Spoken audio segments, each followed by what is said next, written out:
MMA Boxing Talk here, coming at you with another video. I just want to make a video talking about Paul Felder versus Daron Cruickshank. Um, it just finished about 10 minutes ago, not even. Paul Felder got the third round rear naked choke submission on Daron Cruickshank. Paul Felder was my pick in this fight.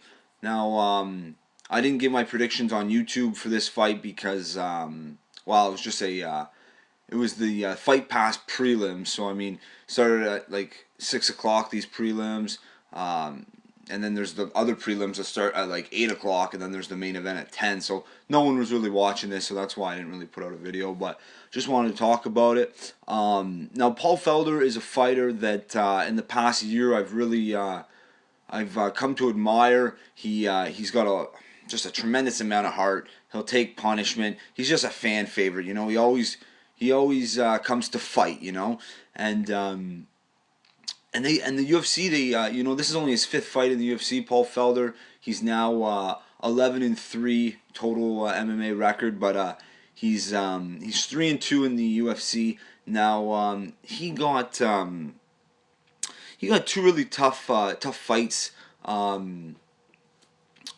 given to him in his last two fights. It was Ross Pearson, a veteran with heavy hands, and one of the best 155ers out there, Edson Barbosa, just an extremely talented striker, very explosive and stuff. So Paul Felder lost, pretty two close fights against these two really good guys at 155. So this was a really big fight tonight against Daron Cruickshank for him. Paul Felder, he definitely didn't want to lose three in a row. I mean, nobody wants to lose, period. But three in a row, that sucks. So he came out and, it was a really good fight. I mean, shit, Daron Cruickshank was landing some heavy shots. He was actually heavy, like I would say, landing the heavier blows. I mean, he landed a side kick to Paul Felder's face in the first round. But I mean, Paul Felder is his creativity. He's got a lot of creativity. I like that about him. He just exploded and jumped up and in the first round and caught, or it might have been the second. I can't remember. And caught Daron Cruickshank in a tight or a deep guillotine. And and Daron was on his feet, so he like exploded up and basically jumped on top of him, getting him in a head choke, a guillotine choke. So anyway, and then eventually he slipped out of it, but he was in that for a while.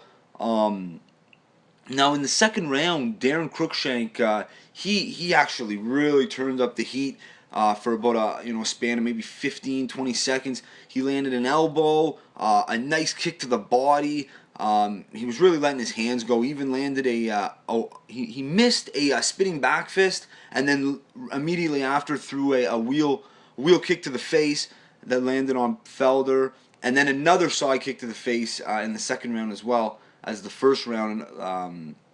So Cruickshank was doing really well. I mean, after two rounds, now this is only a 3-round fight, right? So it's a tough one to judge, to score, especially because, so much happens in 5 minutes. You only got 3 rounds to judge. But I mean, after two, I mean, slightly maybe you'd have to give it to Daron Cruickshank. I know Paul Felder said after the fight that he knew he had to finish him. Paul Felder, sorry, was showing great. I just want to note though and point out that he was showing great upper body movement throughout the fight. He was getting hit with some shots as well, but he doesn't like to run away. He's patient in the pocket, and he's kind of he's got his own style going. You know what I mean? He's a unique style in a way. Now. Felder got in the second round. Felder got a reverse triangle leg lock on Daron Cruickshank. It seemed to be deep, but it didn't last. He got out of it, Cruickshank. But Felder, though, I want to note too, in the first round and in the second round, Felder was landing some wicked leg kicks on Cruickshank, and it was hitting him right in the back of the thigh, and like basically where your hamstrings are or whatever. And right after the first round, I noticed that Cruickshank had these massive like purple and pink welts on his fucking on the back of his friggin' hamstring or whatever there, and so Felder's got these wicked hard kicks. I mean, that would have taken a lot out of him, I think. But Felder said he in the third round, he kept taking him down. He took him down twice in the third round, I believe, and you could feel that Daron Cruickshank was, slowing down, losing a bit of steam. And yeah, so in the end, Paul Felder got an awesome rear naked choke. He had his arm underneath Cruickshank's under his chin, under his jaw, and he actually Cruickshank was standing up. Felder was on top of him. They had his back against the cage, and he had it really, really tight. And Cruickshank was trying to push Felder up against the cage, but I mean that wasn't doing anything. Finally, Paul Felder brought him right to the ground, and Daron Cruickshank submitted like a couple seconds after. It was an awesome finish. Like I said, I had Paul Felder before this fight. I thought he was going to win. I just didn't know how. But that's a big win for him. Just another, a good up-and-comer fighter, I should say. I can barely talk right now. Just another guy to add to that 155 division. He's a good fighter. He's his only two losses in the UFC are to two veterans that are really solid fighters in that 155-pound division.